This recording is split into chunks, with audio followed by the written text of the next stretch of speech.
Hi, it's Thursday, June 27th, or at least that's the show that we're doing. And this is the Pro and the Con Show, and I'm your host, Michael James Ott.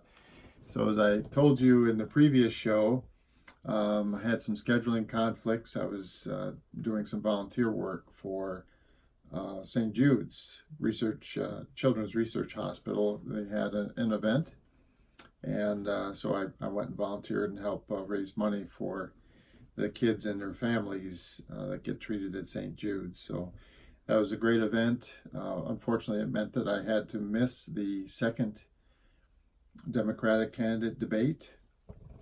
Well, I'll tell you now, and I've told you in the past, if you watch my last shows, I'm strongly encouraging all of you to watch the candidates, to get to know them, to make a judgment about them. It's very clear that Mr. Trump is a con artist, a confidence man, a con man. That's all the same thing. And that's true. That's a fact. And the question is then, can we find a candidate that's better than him to replace him in the office? And unfortunately, because of our two-party system, we're pretty much saddled with a Democratic candidate. And so I would say on the positive side is this year the alternatives to a person like Hillary Clinton, which she definitely had her pros and cons, and one of the biggest cons, and I think one of the main reasons why a lot of people didn't vote for her last year or back in 2016 is she had this reputation for murky operation and corruption kind of thing. And so there's plenty of candidates that the Democrats are now trying to sort through, to sift through, and the debates is part of that process, to potentially that are definitely not that way. They don't have that history that calls into question their integrity, basically. So I did a show on the first 10 candidates, and that was on the Wednesday night, and now there was a Thursday night, and I had to, watch the second debate after the fact. And actually, and I encourage you to watch it if you didn't watch it live, to watch it after the fact. And a little bit of advice about finding that. I did a search on YouTube. So 2020 Democratic candidates debate full. And even then, it was maybe the 10th or 15th hit, if you will, the option. And it was a long video. It was like a 4-hour video because it was a single video that encapsulated like a big pre-show thing, and then the 2-hour debate, and then apparently like an hour of post analysis. And just you can find it there. It's roughly 4 hours long, and okay, I know that's a lot of time, so don't watch the first part unless you want to, of course. It's a free country, but if you go in roughly an hour, you can fast forward roughly an hour by just selecting and dragging roughly an hour into that video, and you'll see the beginning of the debate, and then you'll be able to watch the 10 candidates from the second night, the Thursday night. And who were those candidates? Well, it was Kamala Harris and Joe Biden, Bernie Sanders, Pete Buttigieg, Marianne Williamson, John Hickenlooper, Eric Swalwell, Kirsten Gillibrand, Michael Bennet, and Andrew Yang. Those were the folks that were in the video. and again, or in the debate, and again, please, please, please, democracy is only going to work if you're going to participate in it. And I am definitely guilty of being pretty apathetic, and looking at this and kind of letting it just take its course. Because back in the day, for example, whether it was Bush or Gore or Obama or, there's a whole list of people, and I was kind of indifferent to all of them. And again, that's another thing that I think our current election system, where we allow these two parties, and it's not part of the system, but we allow it to be this whole two-party thing where they select the candidates and provide the structure, basically, where these candidates can become known on a national level.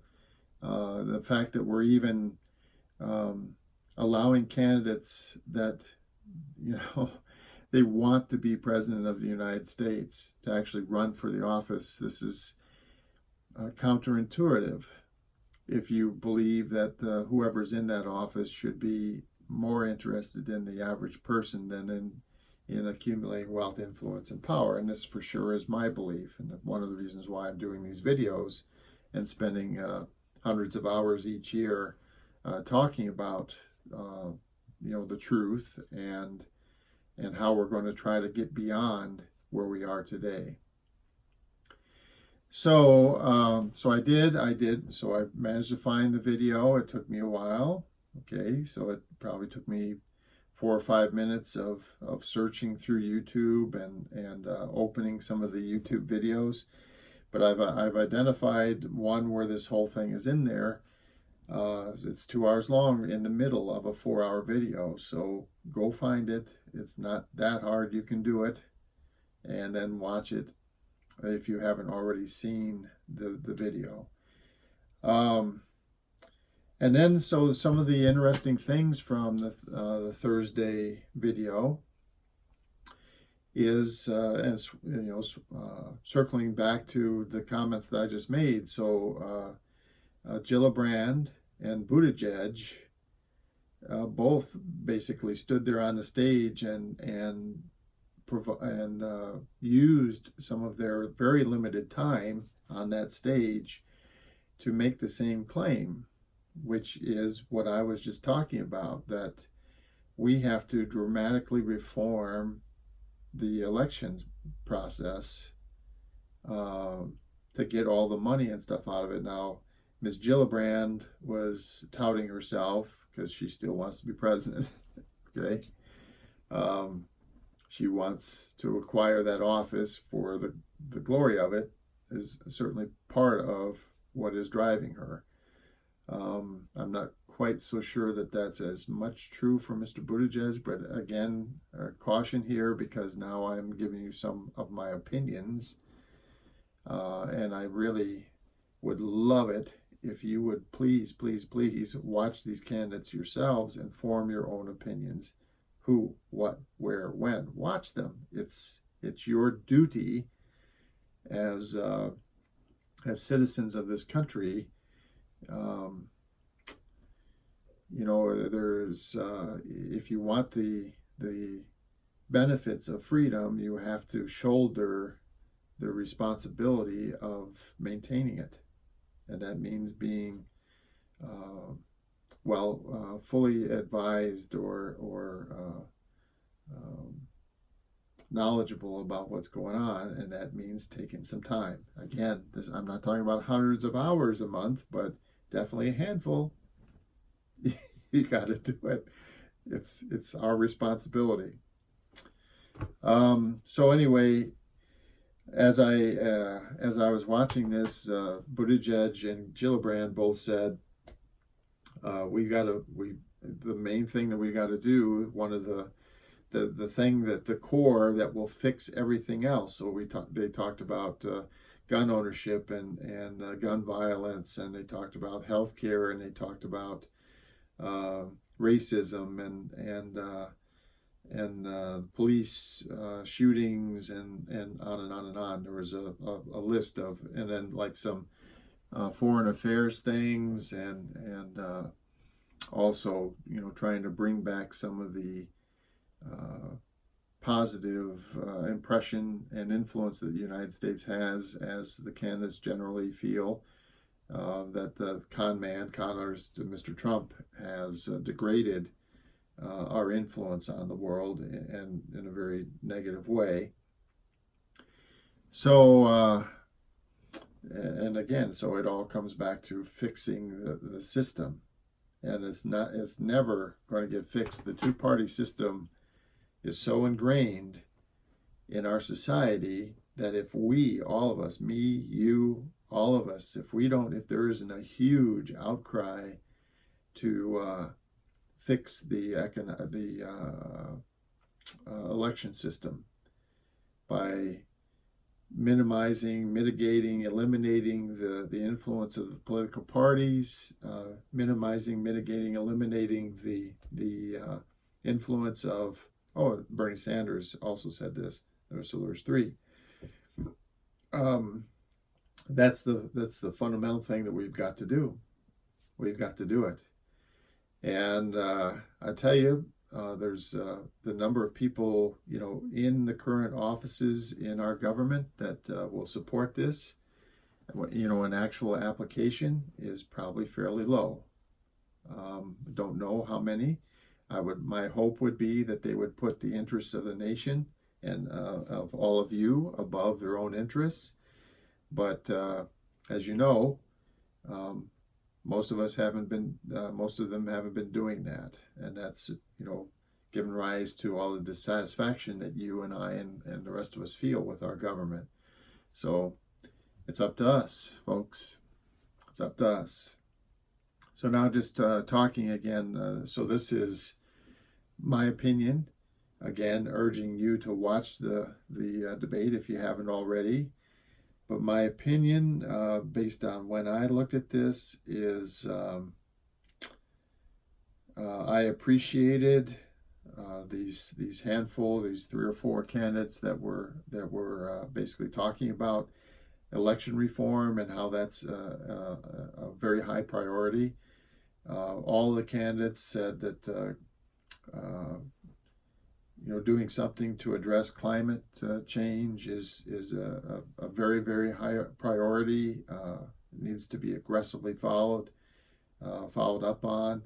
One of the things that my concern about environmental change is we've let the CO2 concentration go up and up and up over time, and it's reached a critical juncture. And, you know, just like trying to reverse what we've done by adopting, let's say, electric cars and you know, closing down coal-fired plants and stuff like that. Well, those things will help, but you know, we're talking about, it took us 100 years to get where we are, and it's going to take us 100 years to reverse it, and we don't have 100 years. So I think part of it is and during the debate there was a call for, let's spend, instead of spending $1 trillion on weapons of mass destruction and upgrading our nuclear arsenals around the world, let's get together as a community, again, United Nations, I talked about this myself, work together very strongly with the United Nations and up the ante, and this was brought up in the debate, up the ante on the Paris Accord.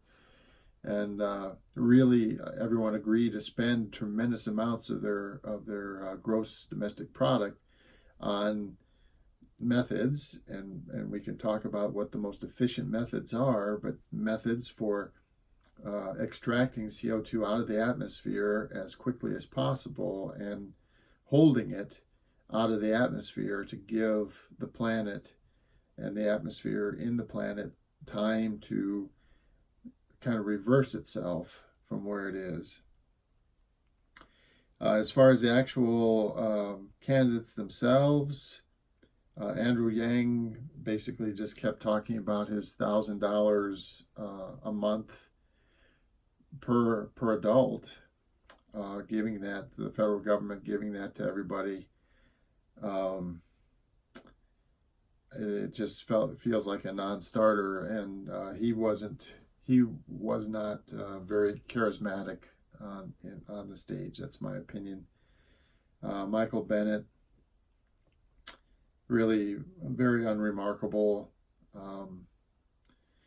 I appreciate Senator Kirsten Gillibrand. She brought up this, and she was the one that talked the most about it in the debate about fixing the election system and getting, but her bill underestimates what needs to be done and is insufficient in my judgment. And so she's touting this, that she's, introduced this bill and she's the only one that's done that, but it's not enough. And she's nondescript other than that. Eric Swalwell, yeah, he's clearly just trying to trying to get his name in the national spotlight, at least in my view. He was pretty unremarkable, and his positions are unremarkable. Former governor of Colorado, John Hickenlooper, I think he's got some good ideas, especially about the climate change and stuff. But again, feels like he's, just trying to raise recognition for himself on a national level. I didn't see that doing very well.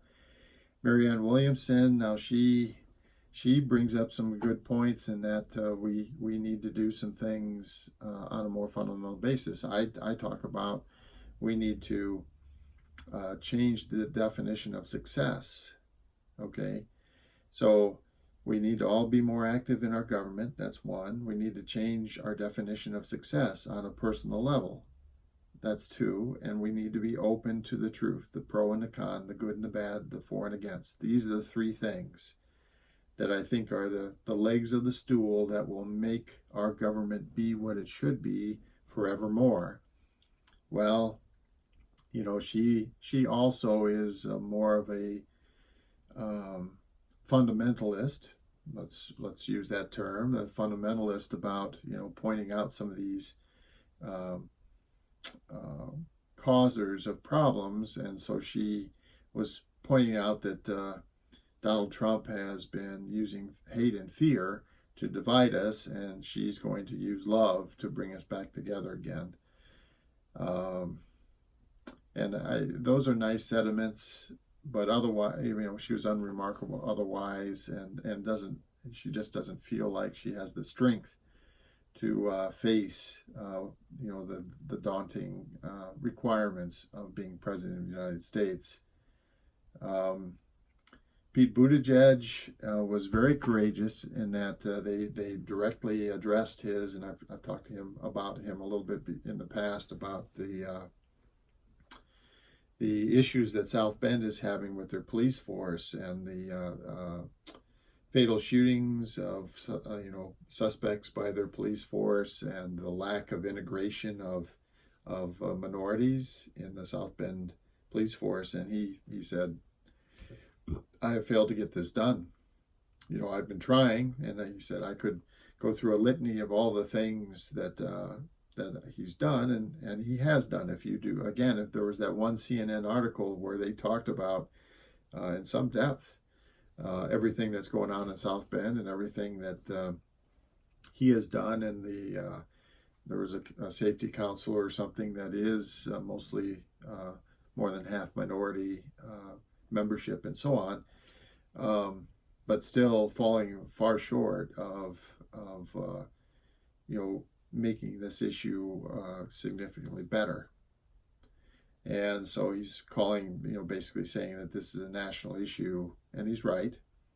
And we need to keep working on it much more aggressively. And, he hasn't found the solution yet, basically, or if he has found a solution, he hasn't implemented it. So other than that, he's a very well-spoken person. He has a pretty good presence on the stage. Yeah, so I think he's one of the most viable candidates from the Thursday night thing. Bernie Sanders was Bernie Sanders. He did a good job. A lot of the same stuff from 2016, but he's, it's right. So he and Elizabeth Warren are the ones that stand there on the podium and beat their fists on the podium and go, big corporation influence, special interests, Wall Street, big pharma, bam, bam, bam, bam. These are the causes of our problems, and we've got to take them on. Is basically, we have the courage, we have to have the resolve to take them on. That's what they're saying. So Elizabeth Warren said, so Bernie says we have to have the courage to take them on. Elizabeth Warren says we have to have the mettle, the work ethic to take them on. So that's where he is, and people know him fairly well now, and he's definitely better, in my view. He's definitely better than a con man, con artist, confidence man that we have in the office today. And then there was Joe Biden. Joe did an okay job.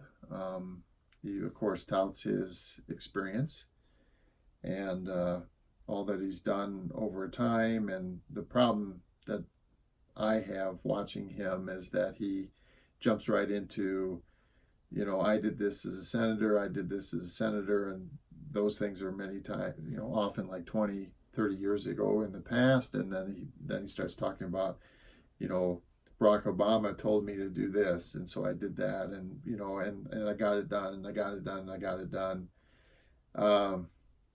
It just doesn't feel, I don't know, to me, it just doesn't feel like he's going to get it done in the future. And then Kamala Harris, if you read we're running a little bit over today, so Kamala Harris, if you read some of the other commentary about this, and in fact, if you like my wife, the first thing she said was, well, Kamala Harris did pretty darn well, and she did. Okay, I had watched her on some previous things and came away not all that positive about her. In this particular debate, she was pretty strong, and I think she definitely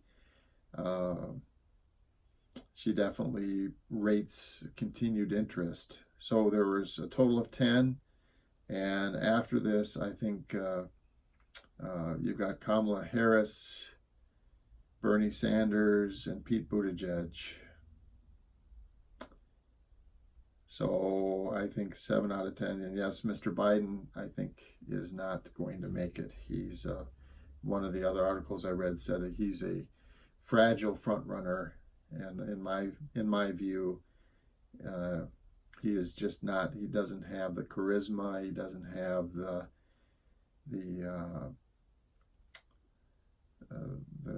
being quick enough on his feet to be a viable replacement for Mr. Trump. So Kamala Harris, Bernie Sanders still, and Pete Buttigieg.